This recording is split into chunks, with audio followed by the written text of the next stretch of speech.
Hello mga minahal ko kaibigan followers, good evening. Sana nasa magandang kalagayan kayo. Nandito naman ako mangungulit sa inyo. Magdasal tayo ha. Maraming salamat. Sa ngalan sa Ama at sa Anak at sa Espiritu Santo. Amen. Aking Ama sa langit, aking inaalay ang gabi na ito at ang lahat ng aming mga gawain sa iyong harapan.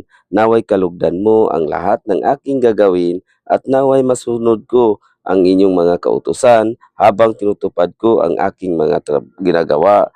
Bigyan mo po ako ng malakas ng katawan, tamang pag-iisip at mabuting puso upang may sakatuparan ko ng maayos ang lahat ng ito na walang ibang matatapakan.